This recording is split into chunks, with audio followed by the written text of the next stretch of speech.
What's up guys, it's Right Vibes here, back with another Last of Us Part 2 video. And in today's video, I'll be going deep into the storyline of Last of Us Part 2. The characters, the motivations, things that are symbolized by other things, and if the sequel was overall truly necessary. For those of you that haven't played the game yet, I would highly suggest that you click off right now, because there are loads of spoilers in this video, including the ending, major plot points, and everything like that. But if you've played it, then, or you don't really care about spoilers, then we can proceed.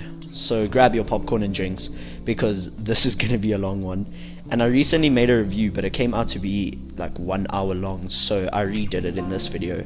So I would appreciate it if you guys smash that like button and subscribe if you're new. But without further ado, let's get on with it. Can we please just get on with it? Here. Let's get on with it.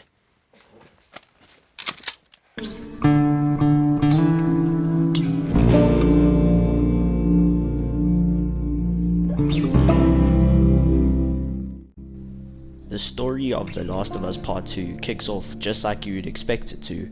Joel and Ellie arrive at Jackson, Wyoming, and live peacefully for 5 years in a striving community, in a post-apocalyptic world where things aren't so peaceful. We find out that Joel, the main protagonist of the first game, and Tommy, Joel's brother, are out patrolling, but no one knows why they've been out for so long. We then play some random character named Abby, that we know nothing about. All we know is that she has a conversation with a man named Owen, and she wants to lure someone out of Jackson, but we don't know who yet, until shortly running away from a horde of infected.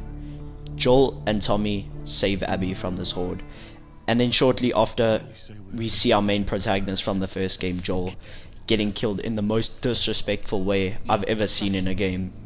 Abby tortures Joel and bashes his head in with a golf club. Shortly after that, Ellie experiences this and begs Abby to stop, but she doesn't.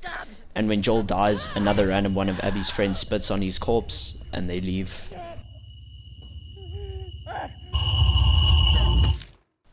If you thought Joel was stupid for giving his name out like he did, then you're not thinking straight, because if you think about it, Joel and Tommy lived in Jackson for over 5 years, and they learned that it was okay to trust people and recruit people to live in Jackson in harmony.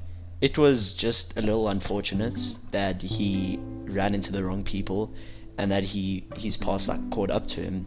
But you can't really be mad at Joel dying just because he told them his name. At first, I wanted Joel going out like the legend that he was and being sacrificed to save Ellie's life or something like that. But I soon realized that Joel wasn't a hero, and he tortured and brutally killed others too. He wasn't a hero by any means, and that's why he got what he deserved, or what came to him. And although I would have preferred him dying in a better way, you can't really say that he didn't deserve what he got. Joel was a hero to all of the players that played the game, but if you think about it realistically, he wasn't really a good guy. He did what he had to do to save people that he cared for, in this case Ellie. He was also a broken man that had lost his daughter in the first game, and he didn't want to lose another one. So I don't really blame him for his actions, because it's a cruel world where people will do what they have to in order to survive, despite their selfishness and careless ways. No. No, please.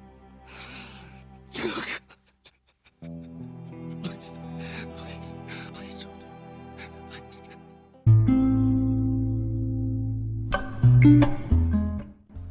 After Ellie experiences this traumatic event, it forces her to leave Jackson in search for the people that have wronged her. Tommy tries to convince her to stay, but then learns that she can't live with this trauma and has to do something about it. Ellie is broken and knows that she doesn't have much to lose if she goes for revenge. She even leaves Tommy to get revenge for what Abby did, because it's more important to her than saving Tommy. As a player, we want to kill Abby, because she had just murdered our beloved character. And as playing as Ellie, we start realizing that traits still live from Joel through Ellie, like interrogation and aggressiveness. And we kill so many people as Ellie in search of Abby until we finally run into Abby herself. But before we can finally get revenge and kill Abby, the game leaves us on a cliffhanger. Just let him go.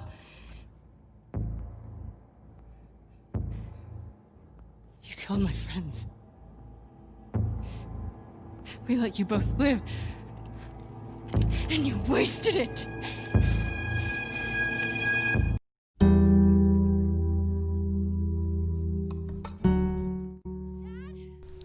We are put in the shoes of Abby once again, but this time in her younger self. Before she even knew who Joel was. We soon find out that Abby isn't so bad after all, because she saves a zebra from almost bleeding out. And shortly after, we find out that Dr. Jerry Anderson, Abby's father, is the doctor that wanted to operate on Ellie to get a vaccine at the end of the game, to end the whole infection nightmare. But is shortly after killed by the man, Joel, that wants to save Ellie instead of creating a cure that would save humanity but kill Ellie off. We then see a flashback of Abby's point of view, where she is getting revenge because Joel killed her dad. Building? Is that... Abby. No! Abby, don't look. Dad! Dad! No! No!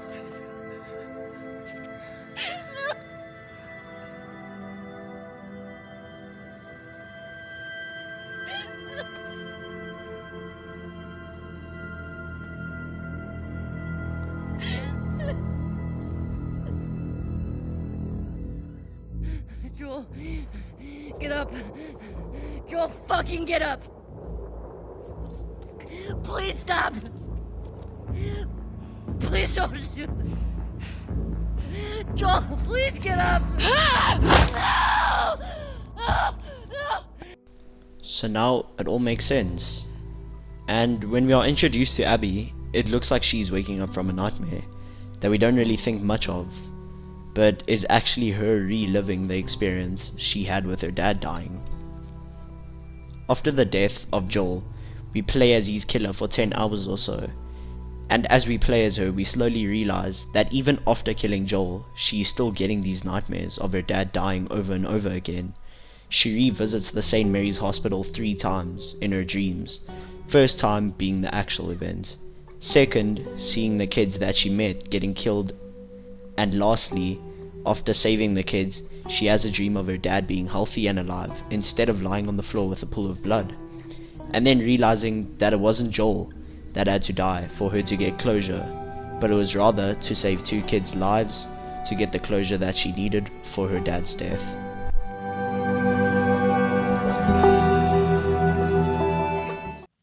We flash back to the cliffhanger that the game left us on, and Jesse's popped faster than the speed of light, and Tommy is shot in the head as well by trying to save Ellie. We go through 10 plus minutes playing as Abby to try and kill Ellie, and all I gotta say was that it was disgusting and painful. We see Abby practically breaking Ellie's nose, but shortly after gets attacked by Dina, and after that Dina gets shot in the shoulder by Lev with an arrow, and she gets her head bashed in the ground multiple times by Abby. And as soon as I was just feeling just a little bit of affection and sorrow for Abby, she does this. She's pregnant. Good. Abby.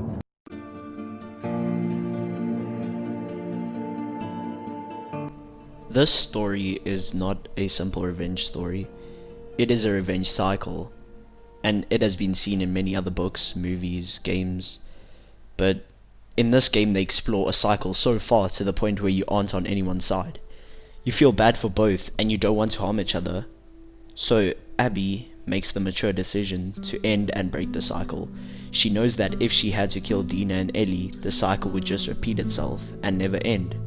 And that's what I find is strong in this game, and strong about Abby herself. She has experienced more losses than Ellie at this point, and she now knows that it's not worth killing someone who has just killed your friends and loved ones, but it's to understand and forgive the person because everything is justified.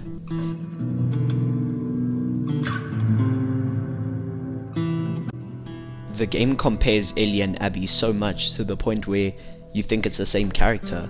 They both develop PTSD, Abby having PTSD for her dad's death and having bad dreams repeat itself over and over, and Ellie reliving the traumatic event that occurred with Joel as a father figure getting brutally murdered. They both think that if they kill the person that caused all the trauma, that it will make them forget about the event itself, but it doesn't.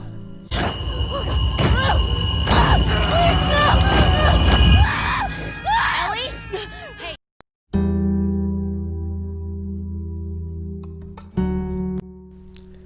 not going to talk much about Abby, Ellie, or Joel because I've spoken a lot about them already. So I'm only going to concentrate on two characters, starting with Tommy. Tommy's character changed throughout the game so much. It starts with him convincing Ellie to stay in Jackson and telling her to let it go, to him getting shot in the side of the face and shot in the leg with an arrow and still surviving from it, to hardly having the skill to walk properly. He is broken at this point, just like Ellie was in the beginning of the game. He lost his eye, his ability to walk, and he lost his wife. But he basically forces Ellie to go after Abby let her live twice, because he can't do it himself and he wants the revenge badly.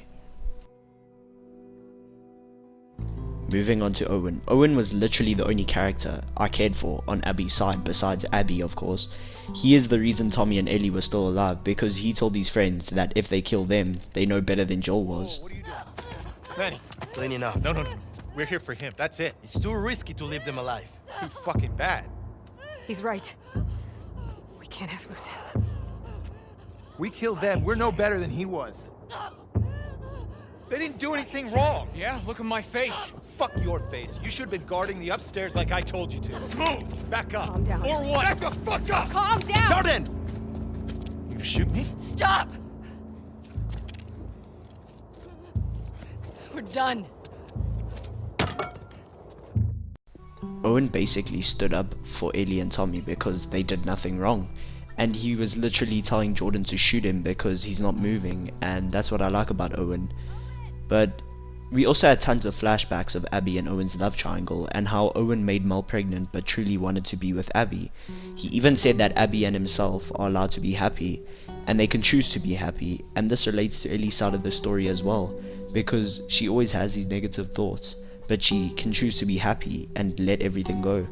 Owen also tried to take Joel off Abby's mind, and he told her that she should miss training multiple times.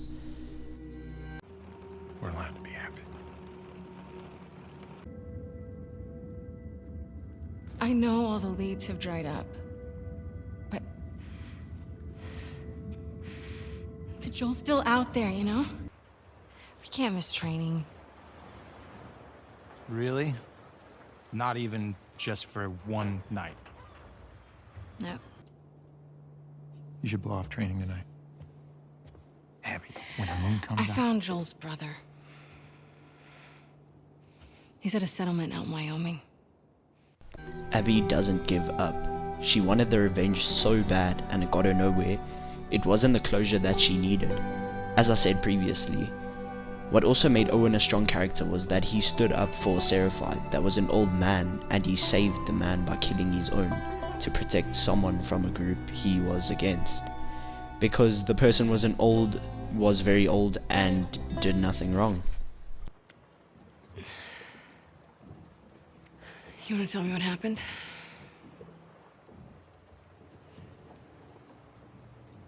We were cleaning out a small camp. It's just a couple scars, and hit this one on the head hard. And he goes down, and his weapon's right there. And he doesn't go for it.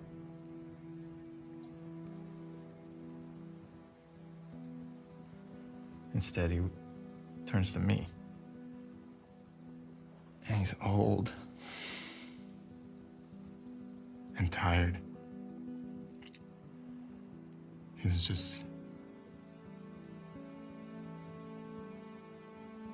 ready.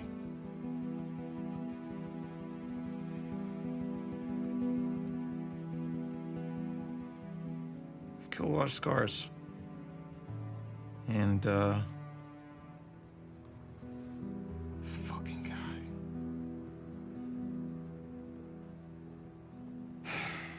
I couldn't do it. Of course, Danny gets in my fucking face about it. I told him I'm done. He can do it himself if he wants. And he points his fucking gun at me. So I grab it, and then... First, I didn't even know which one of us was shot.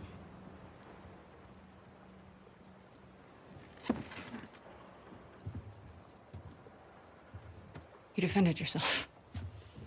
Stop. I can fix this. I'll talk to Isaac. I am tired, Abby. I don't want to fight over land that I don't give a fuck about anymore.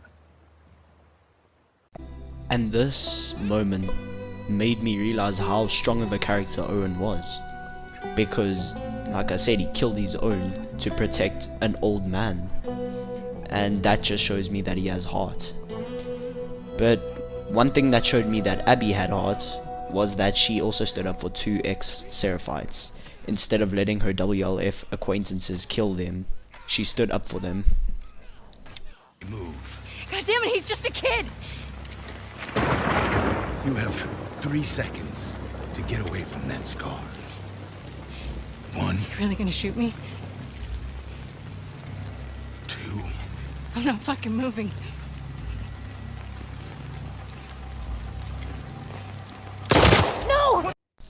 One thing I must say kinda annoyed me about the characters and the storyline in general is that it was hard to get attached to like certain characters that you knew were already dead or that Ellie killed before playing Abby's side of the story. And that was like the only issue I had, because you'd play with some character and it would be hard to get attached to them because, you know, oh no, but Ellie killed this person, so why must I care for them because they're already dead, you know? And that's just the only problem I had about this story or the characters. But yeah, other than that, perfect, like 10 out of 10 for me.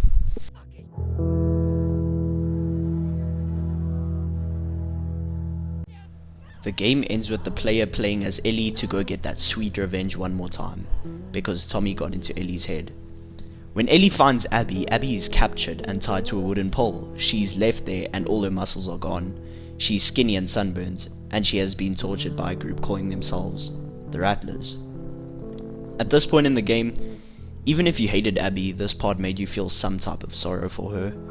But just as Ellie's about to let everything go and just leave, she gets one more PTSD moment of Joel lying dead on the floor. She then tells Abby she can't let her leave, and then threatens to take Lev's life if Abby doesn't fight her.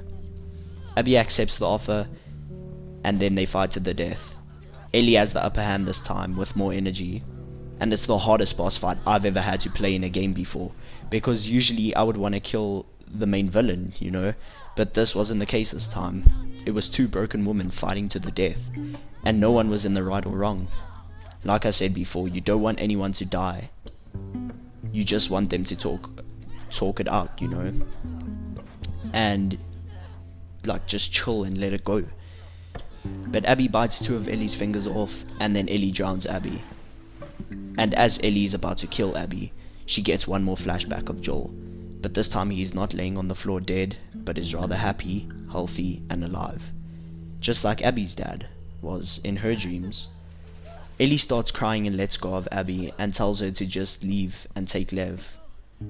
At first I didn't understand why she let Abby go and why she just didn't finish the job, but then I realized that if she had to kill Abby, the cycle would just continue, and she saw Lev and Abby and thought of their relationship as her and Joel, and she didn't want Lev to go through all that pain, so she just let Abby go.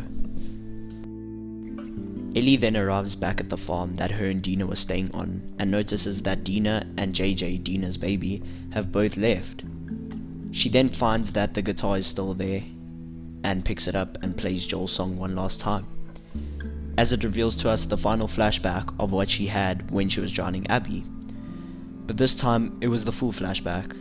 We see such a bittersweet flashback of our two favorite characters, Joel and Ellie tells Joel that she can never forgive him for the lie that he told in the first game, but she said that she would like to try, and it flashes back to reality, and Ellie leaves the only memory behind, which is Joel's guitar, and walks away.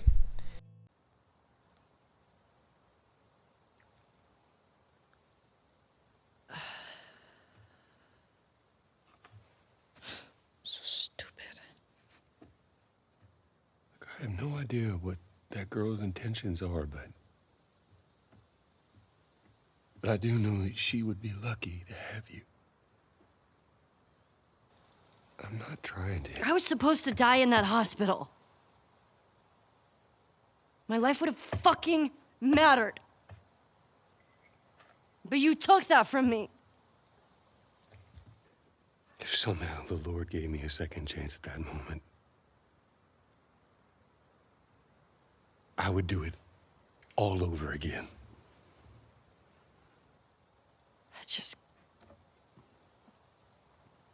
I don't think I can ever forgive you for that.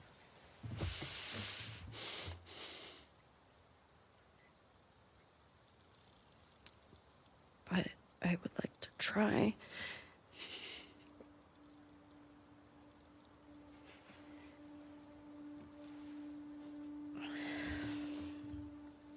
I'd like that.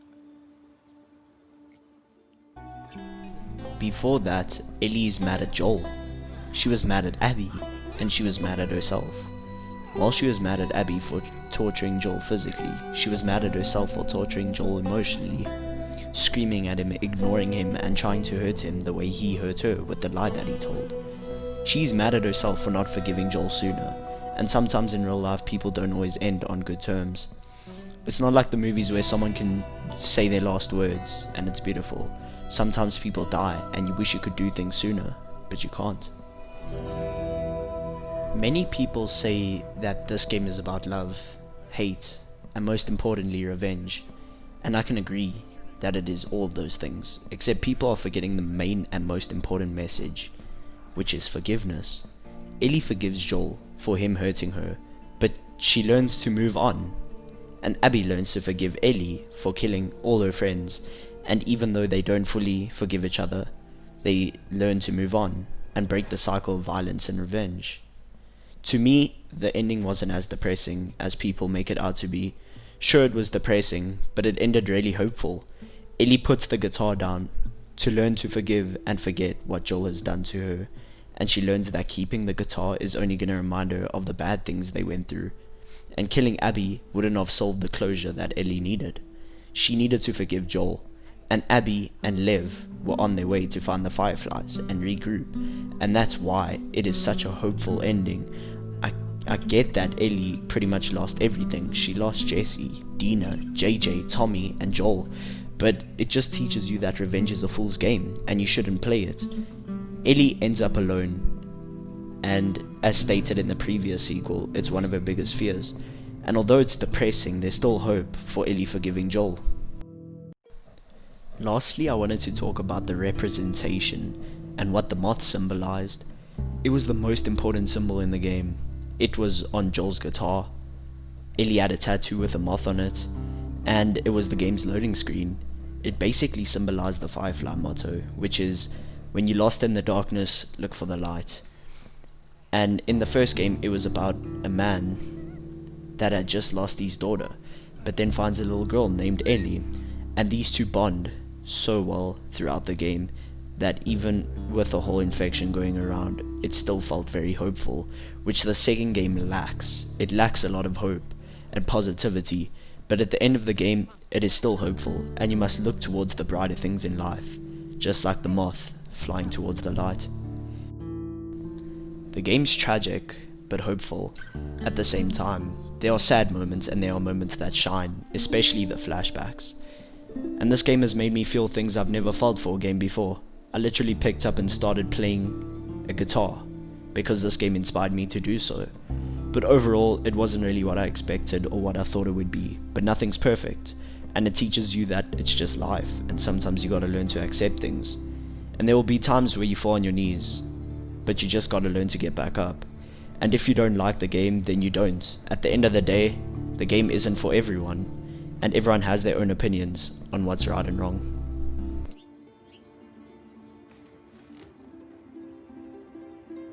I do okay. Are you fucking kidding me? You're welcome, kiddo.